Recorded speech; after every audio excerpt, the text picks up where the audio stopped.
Aos que ficam aqui, vamos abrir o texto sagrado, irmãos. Nós estamos estudando o texto profético de Daniel. E hoje nós chegamos ao capítulo de número 9. Por quase 3 meses estamos neste livro, onde ainda ficaremos por mais algumas semanas. E durante o mês de novembro, ao término da série expositiva de Daniel, nós estudaremos sobre a vontade de Deus.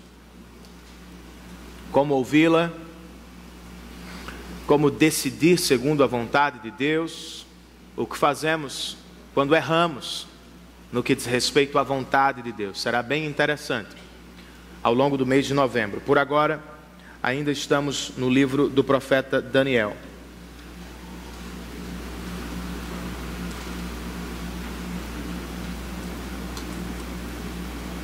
Estávamos todos no carro, quando de repente Sofia lembrou: pai, não fizemos o culto hoje.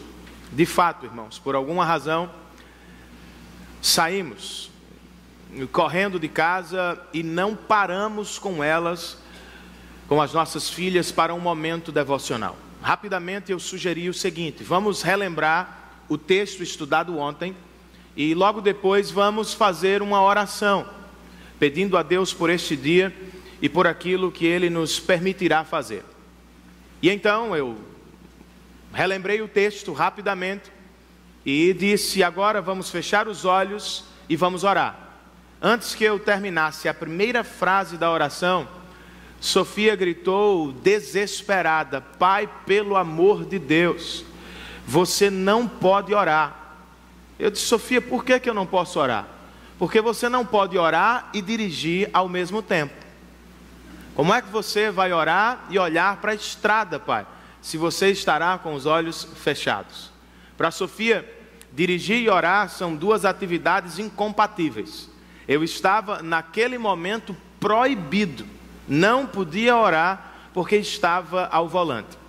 Será que esta é a única oração que Deus ouve, irmãos? A oração com os olhos fechados. Afinal, qual é a oração que Deus ouve? Do que ela é feita? Quais são suas partes principais? E como o capítulo 9 de Daniel pode nos ajudar a orar segundo a vontade de Deus? É sobre isso que trataremos ao longo desta exposição. E para começar, vamos ler o verso de número 23. E depois, aos que nos visitam, porque os demais já sabem, permaneçam com as Bíblias abertas ou com seu aplicativo funcionando, porque nós vamos ler o texto ao longo da mensagem, quase que por completo, certo? Por agora, verso 23 do capítulo 9, o texto inspirado na versão que nós usamos, diz assim: assim que você começou a orar, houve uma resposta que eu lhe trouxe, porque você é muito amado. Por isso, preste atenção à mensagem para entender a visão. Vamos ao Senhor em oração, irmãos. Senhor, nós estamos diante de Ti nesta tarde de domingo, gratos, felizes pela oportunidade que temos de cantar músicas que celebram e adoram o Teu nome, de partilhar contigo e com esta igreja local dos nossos recursos, dons e talentos. Mas acima de tudo estamos agradecidos, porque vamos ouvir a Tua palavra, o ponto mais alto, mais importante do culto cristão. Fala-nos, ó Senhor, para a glória do Teu nome e para o bem-estar da nossa vida espiritual. Nós precisamos orar, Senhor. Precisamos saber orar. E é por isso que esse texto está aqui. Usa-o com graça e poder para falar aos nossos corações. Nós oramos assim em nome de Jesus e para a glória dele também. Amém.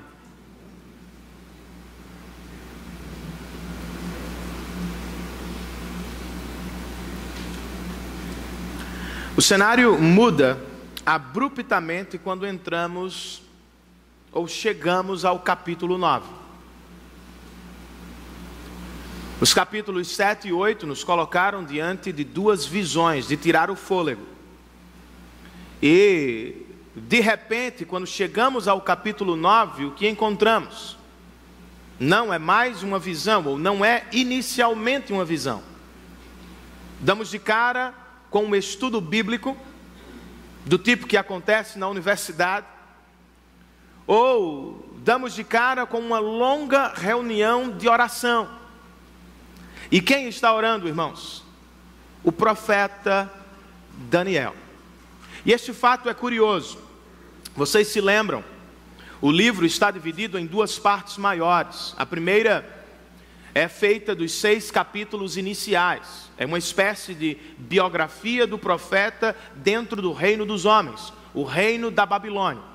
O que vemos na parte narrativa são muitas atividades públicas. Daniel servindo os reis e o povo da Babilônia. A segunda parte, que compreende os capítulos 7, 8, 9, 10, 11 e 12, ou seja, os 6 últimos, é a parte apocalíptica ou profética. E durante esta segunda metade do livro, o que vemos é o que acontece por trás da vida pública do profeta. Nos 6 primeiros capítulos ele corre, ele serve, ele ensina, ele prega, ele revela. Nos 6 últimos, é quase como se ele estivesse no seu quarto. E o que é que ele está fazendo quando as luzes se apagam? Quando ninguém mais está olhando para ele, quando a vida pública fica distante, Daniel ora. Ele é sobretudo um homem de oração.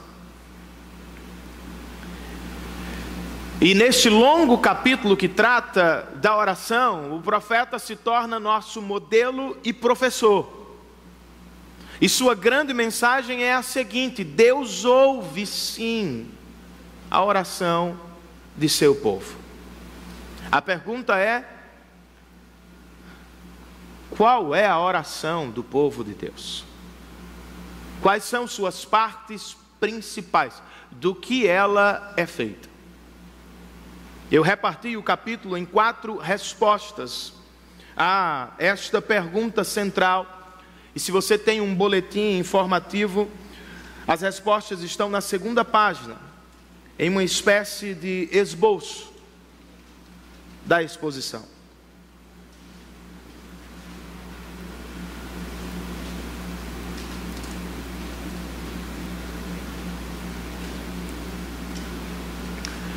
De acordo com o que aprendeu e viveu, irmãos, o profeta Daniel nos diz que, em primeiro lugar, a oração que Deus ouve requer preparação.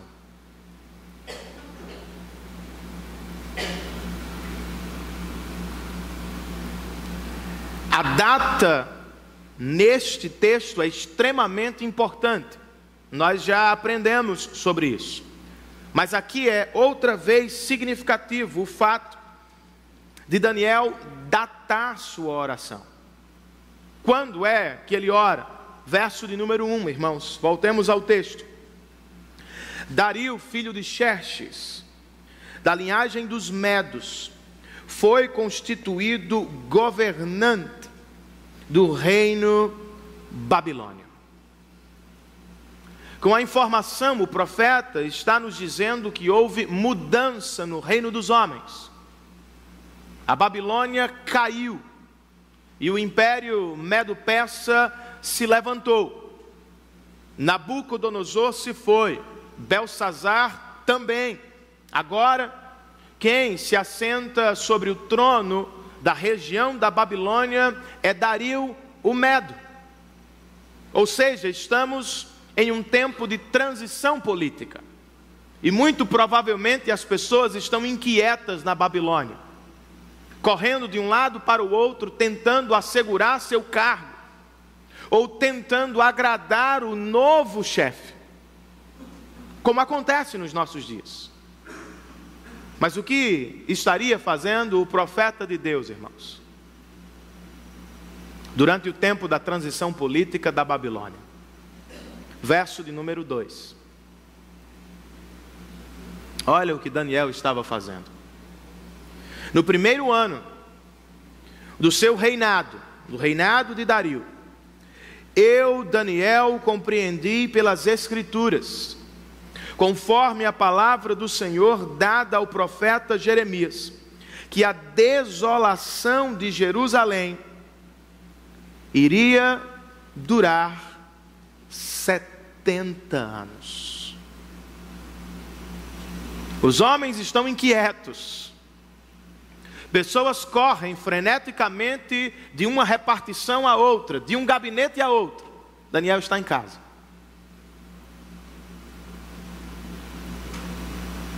Com a Bíblia aberta, estudando diligentemente a palavra de Deus. Percebam um detalhe, ele é um profeta. O que significa que recebia mensagens diretas do Senhor, ou diretamente do Senhor. Contudo, ele não é soberbo, pois está aqui estudando outro profeta. Está com a Bíblia aberta, estudando o texto do profeta Jeremias. Muito provavelmente, ele deu de cara com o capítulo de número 25, quando o texto sagrado prometia para o futuro, quando se completarem os 70 anos de cativeiro, eu castigarei o rei da Babilônia e a sua nação, a terra dos babilônios, por causa de suas iniquidades, e a deixarei arrasada para sempre. Daniel está contemplando o cumprimento desta profecia. Ele segue estudando o texto do profeta, e de repente ele se depara com o capítulo 29, versos 10 e 11, onde o texto diz: quando se completarem os 70 anos da Babilônia, outra vez menção sobre o cativeiro, eu cumprirei minha promessa em favor de vocês. Que promessa? De trazê-los de volta para este lugar. Por quê? Porque sou eu que conheço os planos que tenho para vocês, planos de fazê-los prosperar e não de lhes causar dano, planos de dar-lhes esperança e um futuro melhor.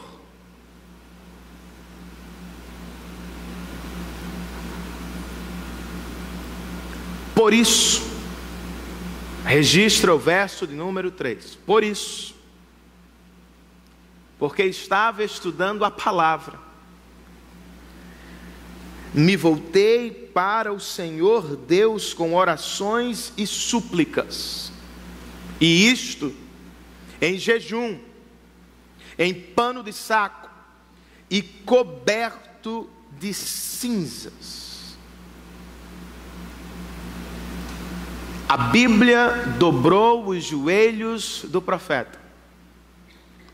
A Escritura formou seu conteúdo de oração. As pessoas estavam desesperadas, inseguras, amedrontadas. Daniel está na presença do Senhor, aprendendo sobre o governo eterno de Deus. E assim, irmãos, ele se coloca diante de nós hoje como uma espécie de modelo ou de professor. Como na prática devemos nos preparar para a oração. Como Daniel, como o profeta, eu e vocês precisamos separar tempo, irmãos. Nós precisamos separar tempo. Quando o texto bíblico nos diz que ele orou e fez súplicas, e isto em jejum, vestido de pano de saco e em cinzas, o texto está nos dizendo que ele separou tempo. As pessoas estavam correndo, tentando arrumar alguma coisa. Ele, porém, estava em casa, recluso, buscando a presença do Senhor através da leitura, oração e jejum. Muitos de nós, e eu me incluo no que vou falar, aprendemos que o jejum é o meio de se conquistar as bênçãos de Deus. Daniel nos ensina diferente. De acordo com ele, o jejum é a maneira de conseguir ou estar com o próprio Deus. Não é o meio que usamos para conquistar as dádivas. É o meio que usamos para separar tempo ou separar-nos das atividades corriqueiras a fim de dedicar tempo ao Senhor. Os fariseus indagaram Jesus sobre o jejum. E ele respondeu com uma pergunta e depois com uma declaração reveladora sobre o tema. Primeiro ele disse: podem vocês fazer os convidados do noivo jejuar enquanto o noivo está na festa? Faz sentido não comer na festa de casamento, quando todos estão se alegrando? Claro que não. Imediatamente depois, Jesus diz o seguinte: mas virão dias, quando o noivo lhes será tirado. Naqueles dias, os meus discípulos jejuarão. Em uma sentença simples, definição simples, jejum, de acordo com Jesus, significa saudade de Deus. Nós o praticamos não para ter dádivas, mas para desfrutar de Deus. Empurramos atividades para depois, eliminamos outras da agenda, a fim de empreender energia na única atividade que realiza a nossa alma: a amizade com Deus. Nós dizemos não a muitas coisas, boas coisas, porque já dissemos sim a uma única coisa que sacia a fome do nosso coração: Deus. Comunhão com o nosso Deus. Separe tempo para estar com o seu Deus e prepare-se para a oração. Como Daniel também, irmãos, nós precisamos estudar a Bíblia como preparação para a oração. E por que este conselho bíblico é tão importante? Porque a maioria de nós tem dificuldade no que falar na oração. Por isso as nossas orações são tão curtas, rasas, breves. Nos falta conteúdo na oração. O profeta está lendo a palavra de Deus. A partir dela, com o que ouviu dela, com o conteúdo da palavra, então ele vai orar. Como é que isso funcionaria na prática, irmãos? Se eu estou enfrentando, por exemplo, problemas na minha vida cristã, eu posso ler e orar a partir da promessa que Paulo fez aos Filipenses, quando escreveu no capítulo 1: eu estou convencido de que aquele que começou a boa obra em vocês vai completá-la até o dia de Cristo. Digamos que eu esteja enfrentando dúvidas, ou me encontre confuso e com medo das circunstâncias, em agonia profunda, como devorar a partir da promessa de Jesus aos discípulos em João 14, quando ele lhes falou: deixo-lhes a paz, a minha paz lhes dou, não a dou como o mundo a dá.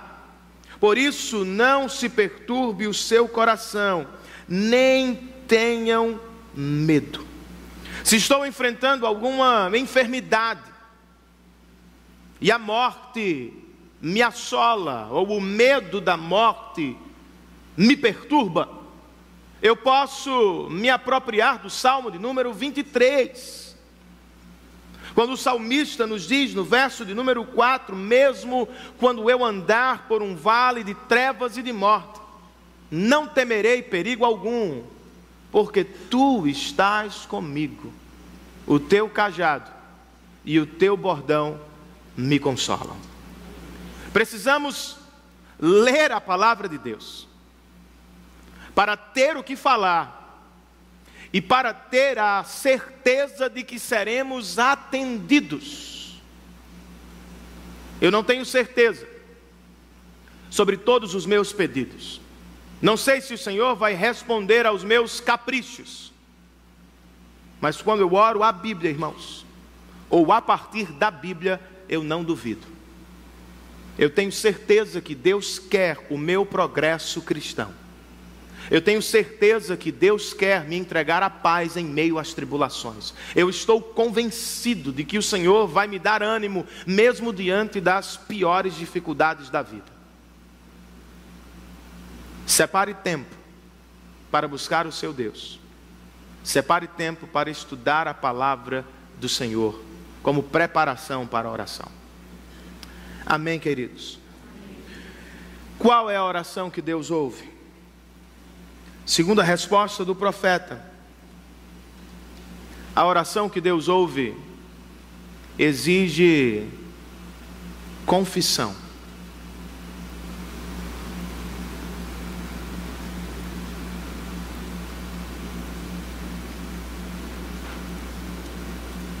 Por quê, irmãos? Porque o profeta não vai direto à petição central do capítulo. Porque antes de revelar sua petição, ele para se ocupar com a confissão dos pecados. Há 3 respostas para a nossa pergunta. A primeira delas: Daniel sabe que Deus é grande e bom. Verso de número 4, ele escreve: ó Senhor, Deus grande e temível, que mantens a tua aliança de amor com todos aqueles que te amam e obedecem aos teus mandamentos. No verso 7, ele declara: Senhor, tu és justo.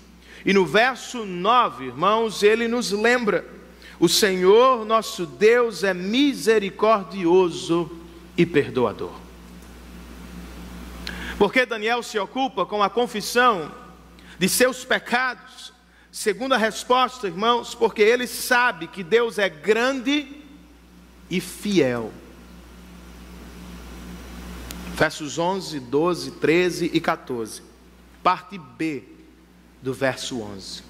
Por isso, as maldições e as pragas escritas na lei de Moisés, servo de Deus, têm sido derramadas sobre nós.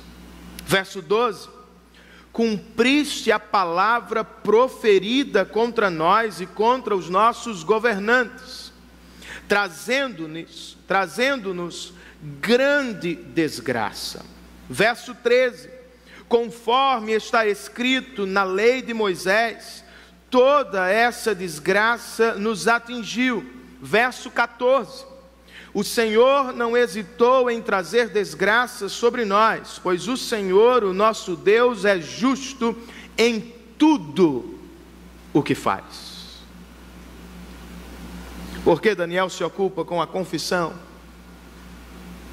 Terceira resposta, porque ele sabe que os judeus do norte e do sul, de Israel e de Judá, são todos grandes pecadores. Versos 5 e 6 nos apresentam os pecados. Nós temos cometido pecado e somos culpados. Temos sido ímpios e rebeldes e nos afastamos dos teus mandamentos e das tuas leis. Não demos ouvido aos teus servos, os profetas, que falaram em teu nome aos nossos reis, líderes, antepassados e a todo o povo. Versos 7 e 8 nos colocam diante das consequências dos pecados. O que aconteceu depois deles? Senhor, tu és justo, e hoje estamos envergonhados. Sim, nós, o povo de Judá, de Jerusalém e de todo Israel, tanto os que estão perto como os que estão distantes, em todas as terras pelas quais nos espalhaste, por causa de nossa infidelidade para contigo. Ó Senhor, nós e nossos reis, nossos líderes e nossos antepassados estamos envergonhados por termos pecado contra ti. Os versos 13 e 14, além de nos falar sobre a fidelidade severa de Deus, nos falam também, irmãos, da negligência obstinada do povo de Deus. Verso 13, conforme está escrito na lei de Moisés, toda essa desgraça nos atingiu, e ainda assim não temos buscado o favor do nosso Deus. Verso 14, o Senhor não hesitou em trazer desgraça sobre nós, pois o Senhor, o nosso Deus, é justo em tudo o que faz. Ainda assim, nós não lhe temos dado atenção. Resumindo, irmãos, por que é que ele se ocupa com a confissão? Porque ele tem em mãos duas informações preciosas. Ele sabe quem é Deus e o que Deus fez por seu povo. E ele sabe quem é o homem e o que este fez contra Deus. Como é que esta porção nos ajuda na prática? Como é que você pode se apropriar dela hoje para o seu bem espiritual? Aos que estão a um passo do pecado, flertando, brincando com as tentações, o texto nos lembra de uma verdade importante, irmãos. Deus é grande e Ele é fiel. Posso ouvir um amém? Amém. Ele não é fiel a você, em primeiro lugar.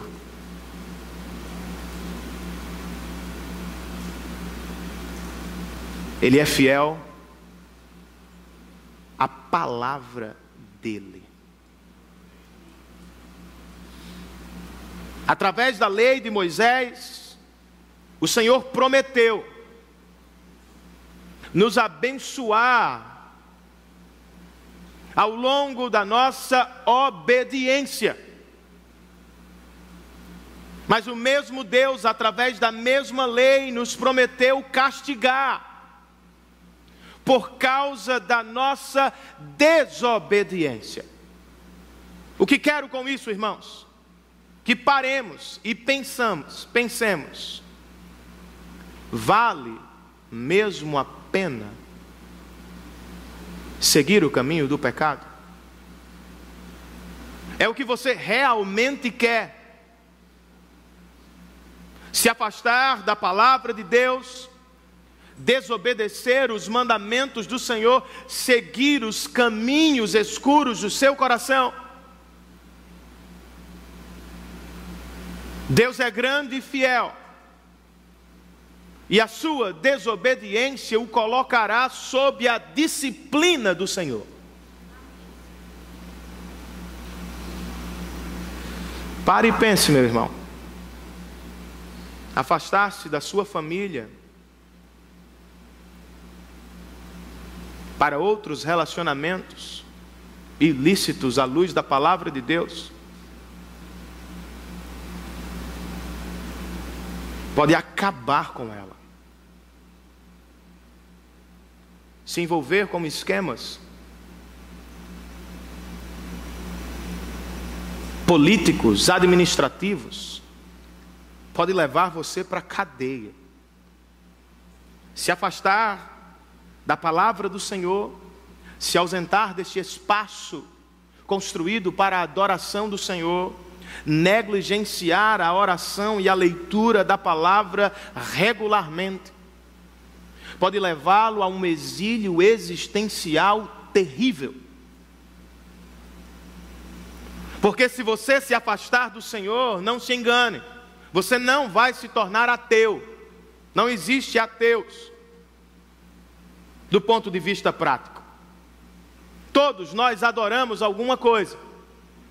Se não adoramos a Deus, vamos adorar o sexo, vamos adorar o dinheiro, vamos adorar a fama, vamos adorar o poder. Qual é o problema? Nenhum Deus fora do verdadeiro pode de fato realizar o nosso coração ou nos entregar o que promete. Eles vão nos levar a exílios. Foi para onde levaram os nossos irmãos judeus. Por isso, pare e pense hoje. Deus é grande e Ele é fiel. Não é porque você é eleito do Senhor que não haverá disciplina. Muito pelo contrário. A disciplina é uma marca de Deus sobre aqueles que se chamam pelo seu nome. Renan, mas eu já estou no exílio. Eu já me prostrei diante de falsos deuses, já me entreguei aos desejos mais corruptos do meu coração e hoje eu já estou em algum exílio existencial. O que é que o texto nos diz, irmãos? Deus é grande, mas Ele também é bom. Por vezes, nos vemos além do conserto ou da restauração. Principalmente quando a culpa do pecado pesa sobre os nossos ombros, ou quando estamos colhendo as amargas consequências das nossas escolhas equivocadas. E entramos em desespero porque focamos apenas os nossos pecados ou os pecados das pessoas que nos cercam. E se olhamos apenas para os homens e para os seus pecados, de fato não há saída. Mas lembrem-se do que Daniel acabou de nos dizer. Deus é justo em tudo o que faz e por isso trouxe desgraça a Jerusalém. Mas Deus é misericordioso e por isso pode nos perdoar para a glória do seu nome. Qual é a implicação, irmãos? Muitas vezes estaremos para além dos limites da palavra de Deus. E portanto, em desobediência, muitas vezes. No entanto, jamais estaremos fora do alcance da graça do Senhor.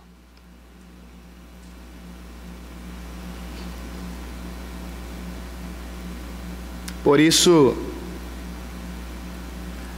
não precisamos viver sob a tirania de dois polos que entram em choque constantemente. O que chamamos, a partir do conteúdo bíblico, de libertinagem e legalismo. Se Deus me ama incondicionalmente, irmãos, eu serei tentado à libertinagem. Eu viverei de qualquer forma. Afinal de contas, Deus não se importa. Mentira. Deus se importa. E é por isso que há disciplina para os cristãos. Do outro lado, se Deus me ama condicionalmente, eu estou ferrado.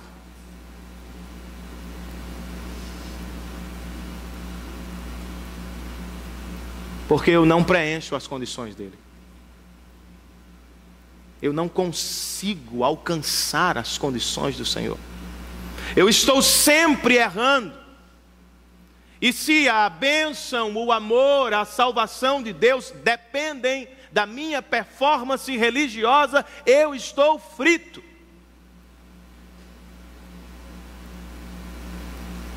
A saída, portanto, não é a sua performance, não é a sua santidade. A saída para a libertação desta tensão é o Evangelho, irmãos.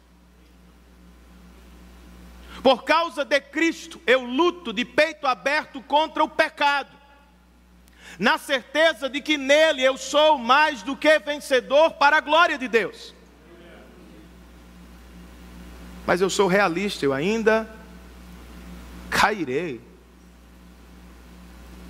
E quando o lapso acontecer, eu não serei mais esmagado pela condenação do pecado. Já não há mais condenação para aqueles que estão em Cristo Jesus.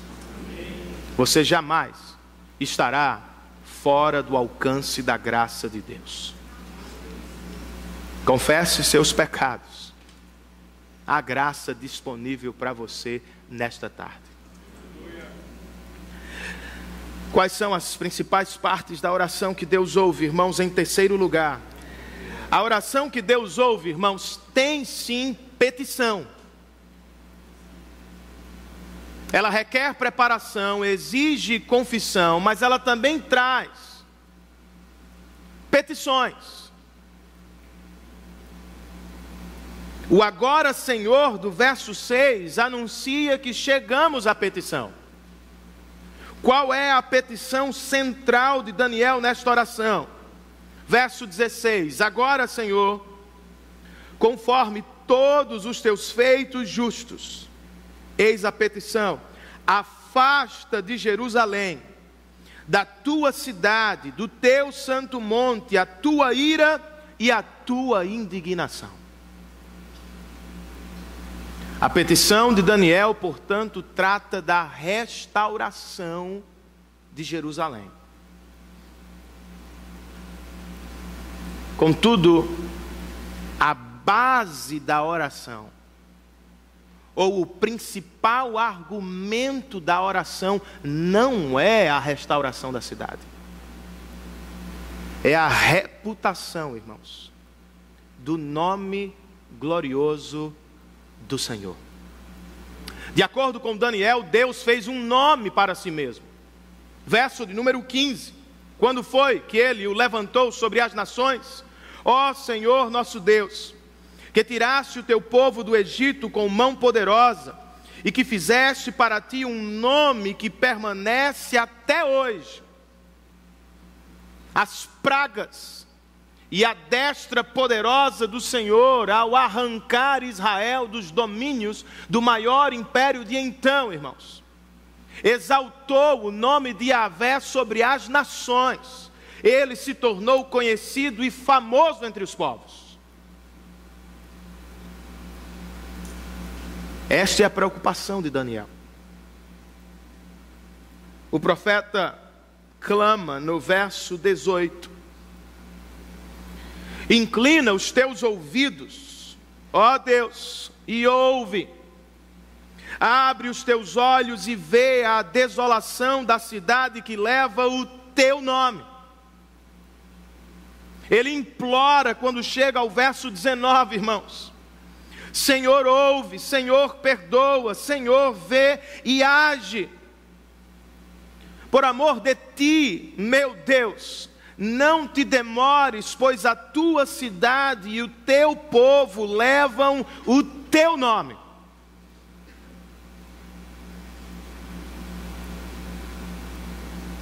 E o profeta está preocupado com o nome do Senhor. Nome este que o próprio Deus resolveu ou permitiu que ele fosse desprezado. Quando entregou nas mãos de Nabucodonosor Jerusalém, seu templo e seus vasos sagrados. Temporariamente, durante os 70 anos de exílio, irmãos, a mídia de então divulgou a derrota do nome de Deus. E aqui está Daniel clamando pela restauração de Jerusalém. Não por Jerusalém, mas porque Jerusalém está atrelada ao precioso nome do Senhor. Verso 17, ele escreve: ouve, nosso Deus, as orações e as súplicas do teu servo, por amor de ti, Senhor, olha com bondade para o teu santuário abandonado. A oração de Daniel é orientada na direção de Jerusalém e das pessoas, judeus. Mas como a oração de Jesus, 500 anos depois dele, a oração de Daniel é centrada não no homem, mas na glória do precioso nome do Senhor. A nossa oração é assim, irmãos. A sua oração se parece com a de Daniel? Não me entendam mal. Há espaço sim na nossa oração, na oração cristã, para dar-nos hoje o pão nosso de cada dia. Contudo, tal petição nunca deve acontecer antes do venha o teu reino e seja feita a tua vontade na terra, como ela já é feita nos céus. A oração de Daniel é ou segue a mesma ordem da oração de Cristo. Ambos centram suas orações na glória de Deus e só depois fazem petições horizontais. Na prática, Renan, como oramos para a glória de Deus de acordo com este texto? De acordo com este texto, irmãos, nós oramos para a glória de Deus quando lembramos do reino de Deus, do povo de Deus. Daniel não está em Jerusalém, irmãos, na cidade destruída, está na Babilônia. Ele não vive sob os escombros da cidade santa. Ele mora no palácio real da Babilônia. Ainda assim, ao se identificar com o povo de Deus, ele sofre. Ao se antecipar através da profecia, ele ora pelos irmãos que voltarão a Jerusalém.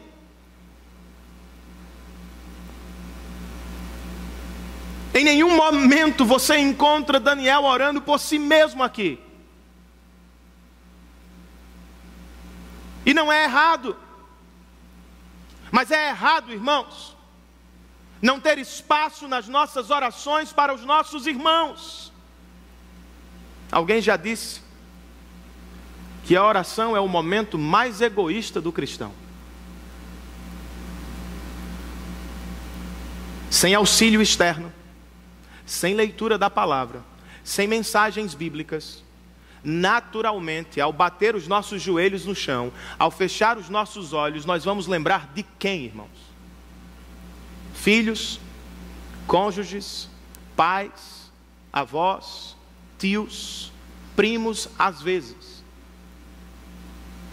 Quase nunca, se não através de um despertamento via Bíblia, quase nunca vamos nos lembrar dos povos, irmãos perseguidos, escondidos, machucados, que sofrem longe de casa.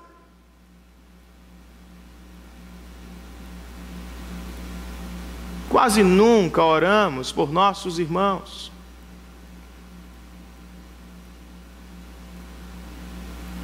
Mas se queremos orar para a glória de Deus, vamos lembrar deles, dos que sofrem no nosso meio e dos que estão distantes, longe, quem sabe de seus familiares, do conforto de suas casas, longe de suas nações, morrendo a cada dia para tornar o nome de Cristo conhecido entre as nações.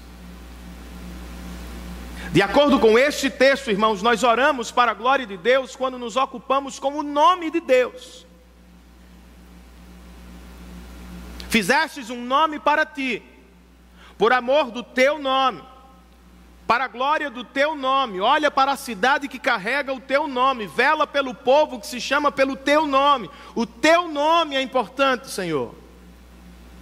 Não é à toa que Jesus começou com a mesma ordem: quando vocês orarem, orem assim: Pai nosso que estás nos céus. O que, irmãos? Seja o teu nome, não o meu nome, não o seu nome, não o nome da nossa igreja, o nome de Deus. Trata-se, portanto, de uma oração missionária. O que Daniel quer?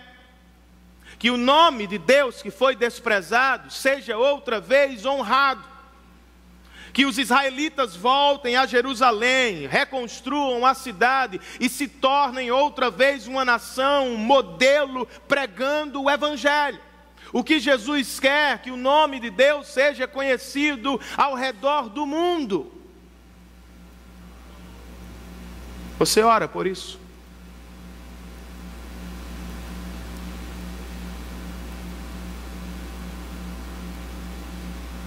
O que você faz por isso?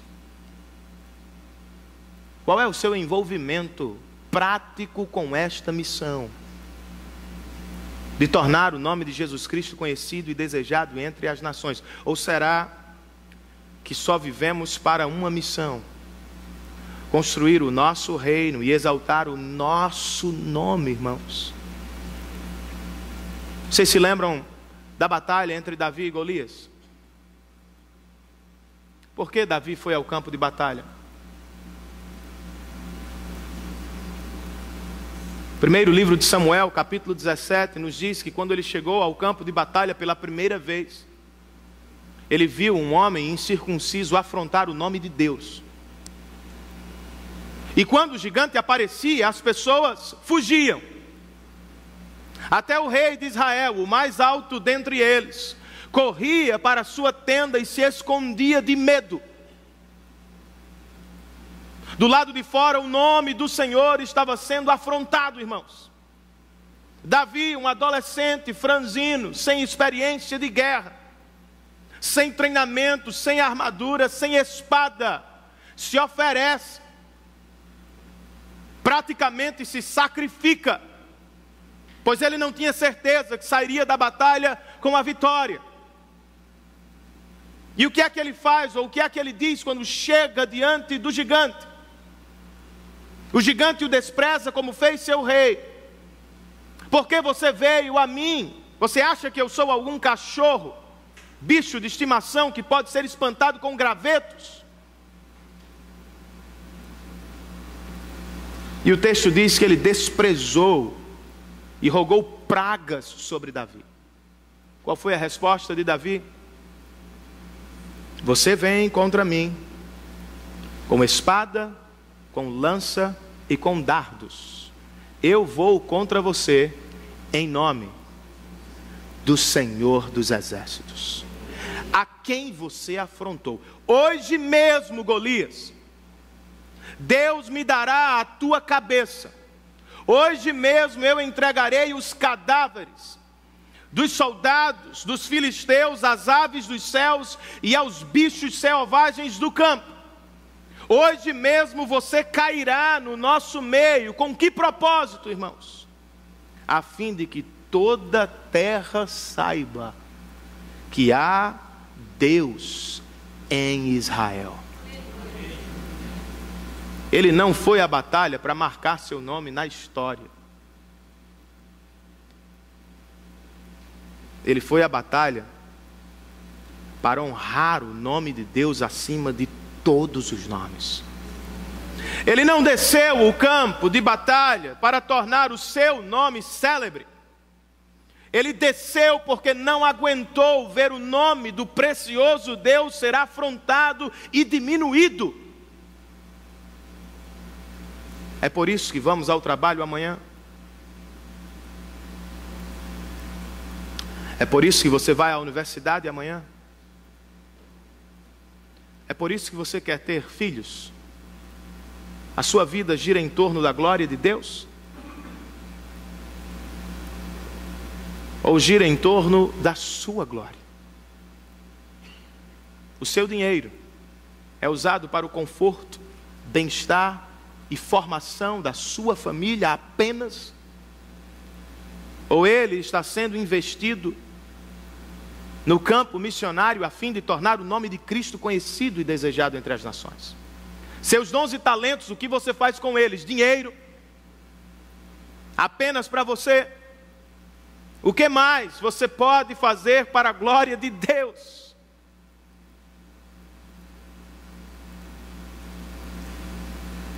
Nossa oração, irmãos, só será para a glória de Deus se apontar na direção do bem do próximo e se tiver por alvo, foco, o louvor e a glória do nosso Deus. Por fim,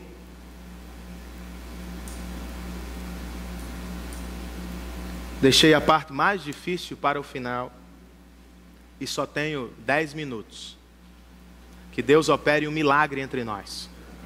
O presbiteriano acredita em milagre também. Preciso de um agora, Senhor.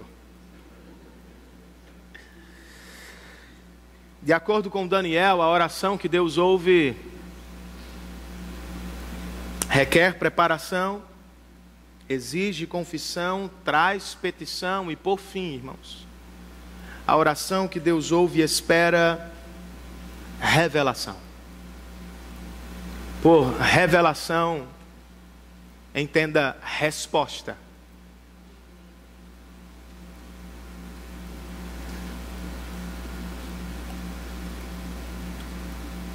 Antes, porém, de olhar para a resposta propriamente, nós precisamos notar o contexto, para não viajar demais. O texto é extremamente difícil, profético, e se focarmos apenas nos detalhes pequenos, vamos perder a mensagem central de vista. Certo? O que é que o verso 20 nos diz, irmãos? O verso 20 nos diz que Daniel estava falando e orando, confessando o seu pecado e o pecado de Israel.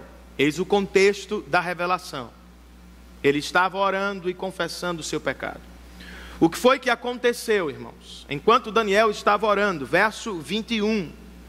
Enquanto Daniel estava em oração, Gabriel veio voando rapidamente para onde ele estava. O anjo Gabriel. Agora, o mais importante, O que é que Gabriel veio fazer pelo amor dos meus filhinhos? Está aqui, irmãos. Este verso é crucial. Verso 22, ele me instruiu e me disse: Daniel, agora vim para dar-lhe percepção e entendimento. Não veio para confundir, para tornar algo escuro ainda mais escuro.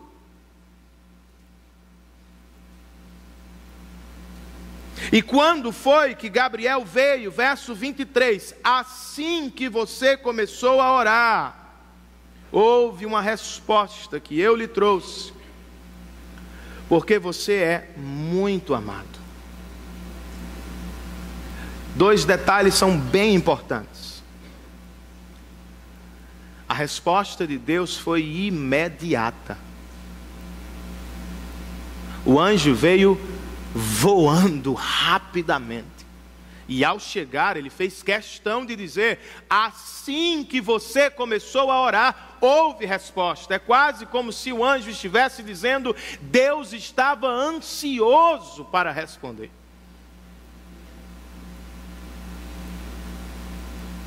A resposta, no entanto, é para uma pergunta ou preocupação específica.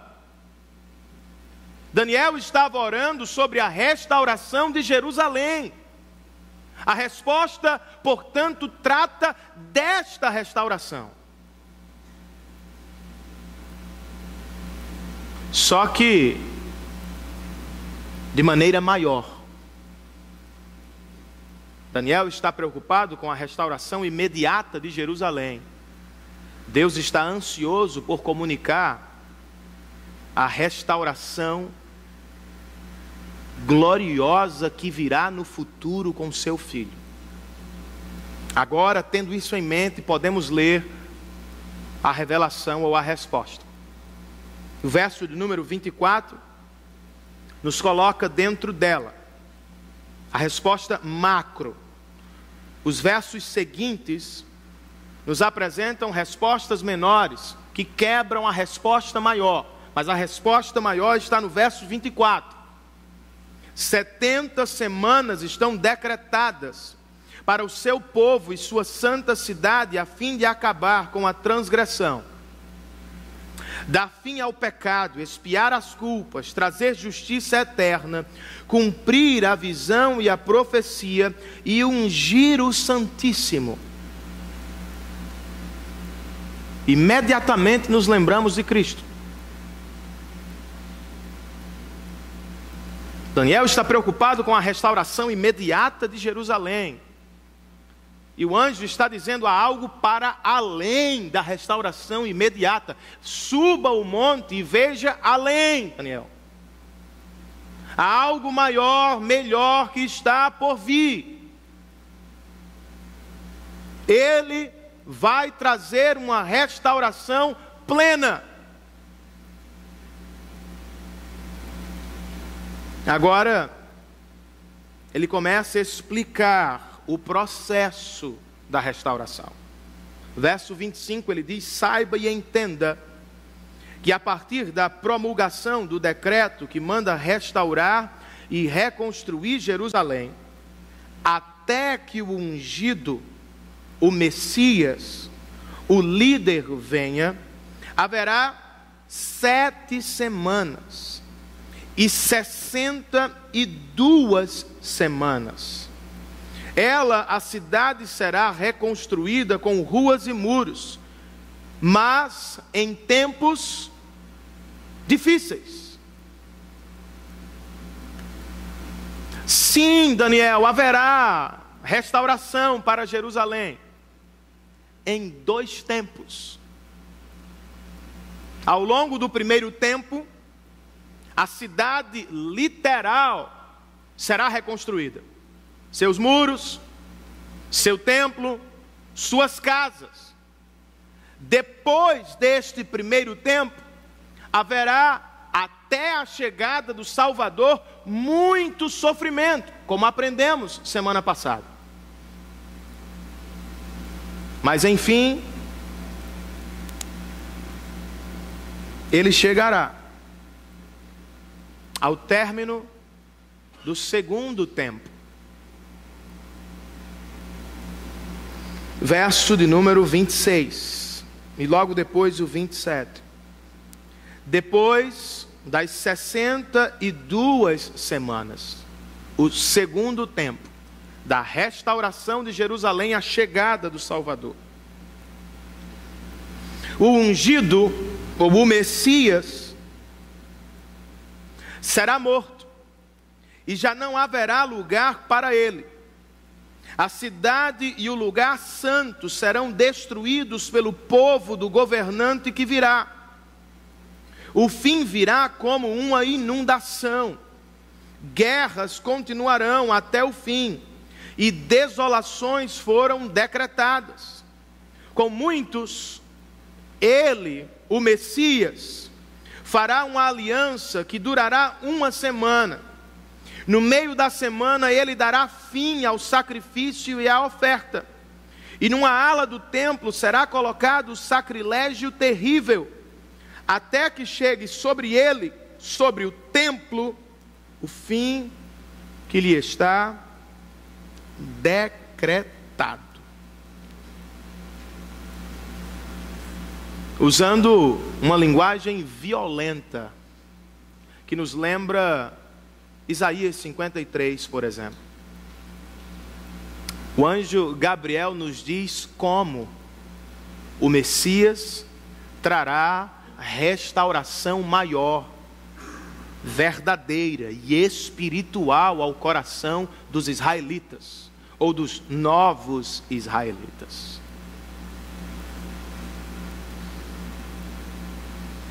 Através de sua morte, ele colocará um fim sobre a religião judaica. Não haverá mais a necessidade de sacrifícios ou ofertas, ou mesmo de um templo. Ainda assim,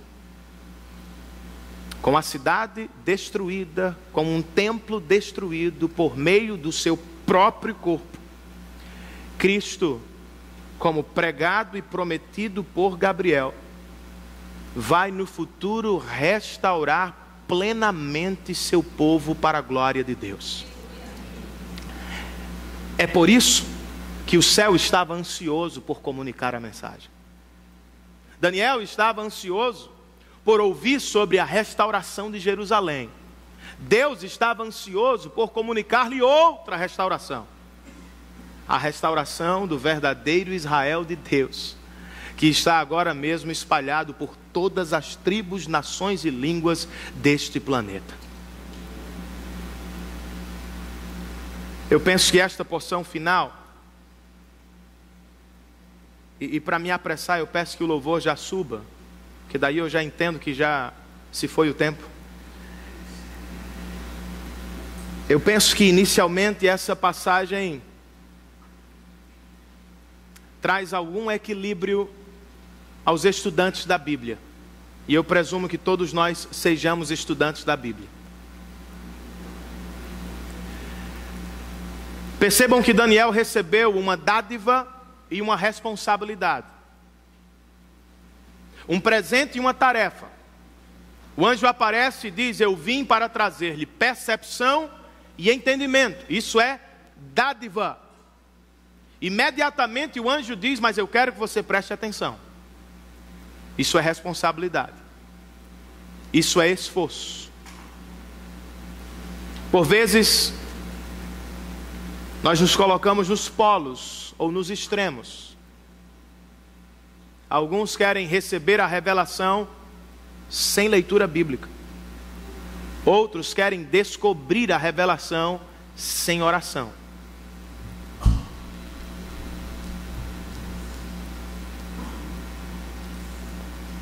Uma atividade não exclui a outra, irmãos. Eu preciso orar para ler. E eu preciso ler para orar. Eu preciso pedir como Paulo: iluminação espiritual, mas ao término da oração eu preciso suar para conhecer as Escrituras. Não posso viver nos polos. Esse texto também traz uma correção aos que esperam. Nós temos problemas com o esperar, irmãos. Vivemos na era do imediatismo. Ian Duggett, um comentarista bíblico, disse que a televisão não precisa mais aquecer. 30 anos, eu não peguei isso, irmãos. Mas segundo ele, 30, 40 anos atrás, você ligava e ficava esperando. Hoje não, você aperta e imediatamente aparece a imagem. Quer comer, você aperta o botão. 5 minutos, o micro-ondas lhe dá uma comida pronta. Nós vivemos assim nos nossos relacionamentos, com o próximo e com Deus. Por que ela não cresce, pastor? Porque ele não cresce. Porque Deus é soberano, irmãos. E seu tempo é diferente. Daniel vai ver a restauração antecipada de Jerusalém, mas não será no seu tempo e não será do seu jeito. Você precisa esperar em Deus. Orar mais por seu esposo, por sua esposa, por seus filhos. E esperar no Senhor. O mesmo se aplica à sua vida particular.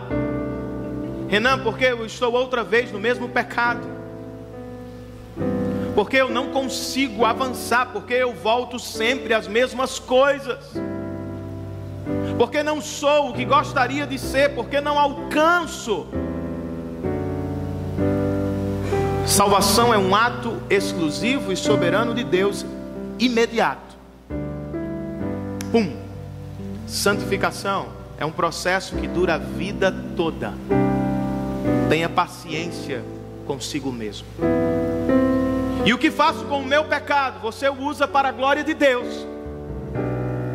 Que viagem? Não. Há razões pelas quais Deus permite que ainda vivamos os nossos pecados.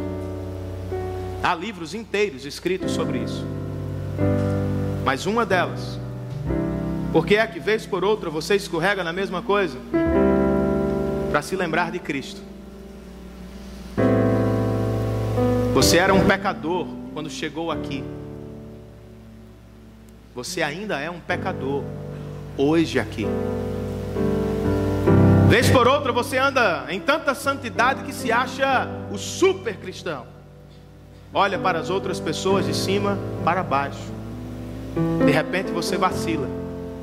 Para se lembrar, nós somos todos iguais. Pecadores, salvos pela graça de Deus. Esse texto, irmãos, também está aqui para encher o coração dos pecadores de esperança. Porque por vezes nos enxergamos além da esperança.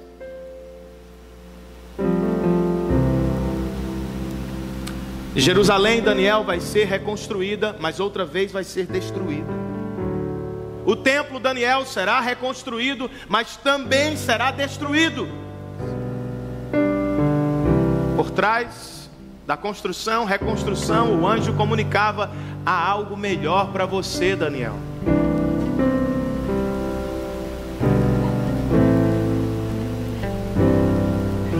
O templo de Deus verdadeiro, Cristo, também foi destruído, irmãos. Contudo, diferentemente do templo de Jerusalém, ao terceiro dia Deus o reconstruiu para sempre, com alguns propósitos. Um deles, lembrar você que o sacrifício de Cristo no seu lugar foi aceito de maneira definitiva. Você está em pecado hoje? se sente um derrotado, se pudesse não estaria aqui, porque sente vergonha, lembre-se de Cristo. Não estamos aqui na força do nosso braço. A nossa religião fracassa. Construímos templos e eles desabam. Oferecemos sacrifícios, mas eles são imperfeitos. O que fazemos, irmãos, não perdura. O que Deus fez por nós em Cristo Jesus dura para sempre. O segredo não é ser melhor, é se aproximar daquele que é perfeito. Não é lutar na força do seu braço para orar mais, ler mais, fazer mais, a fim de conquistar Deus. Não. O segredo para a restauração do seu coração é ver mais, é ouvir mais, é contemplar mais aquilo que Ele já fez por você.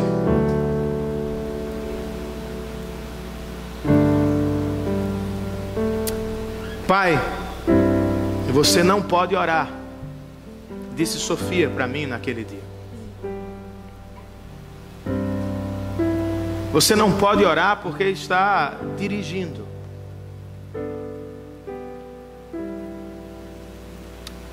Já ouviu algo semelhante? Alguém já sussurrou durante a madrugada? Você não pode orar.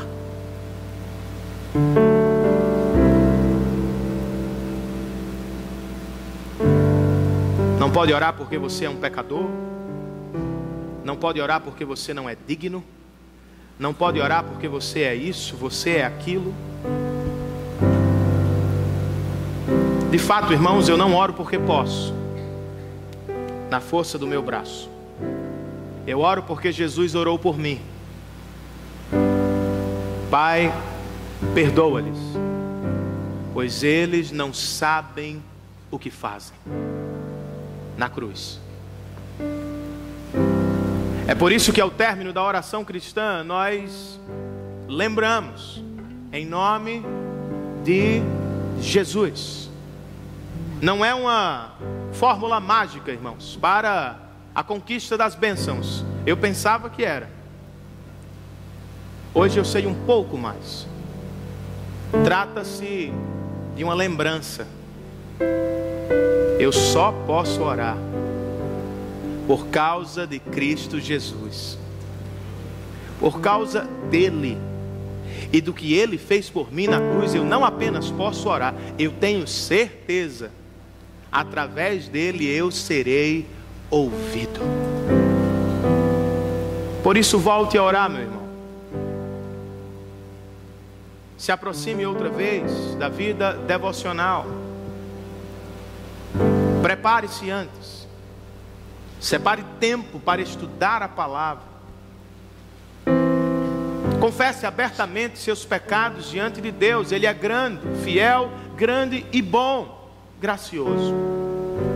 Faça suas petições, mas as ligue à glória de Deus. E por fim espere. Ele responderá às suas orações de acordo com a vontade dele e para a glória do nome dele. Vamos ficar de pé?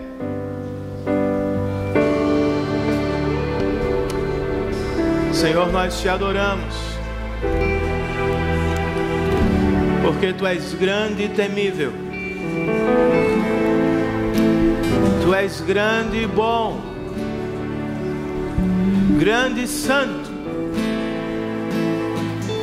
Fizestes um nome e o colocaste sobre todos os nomes. E é por isso que nós acompanhamos os santos anjos,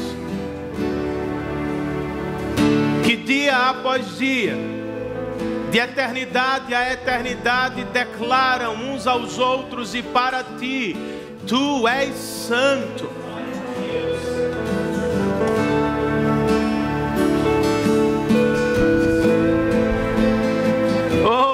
Senhor, que a visão da Tua glória tome o nosso coração.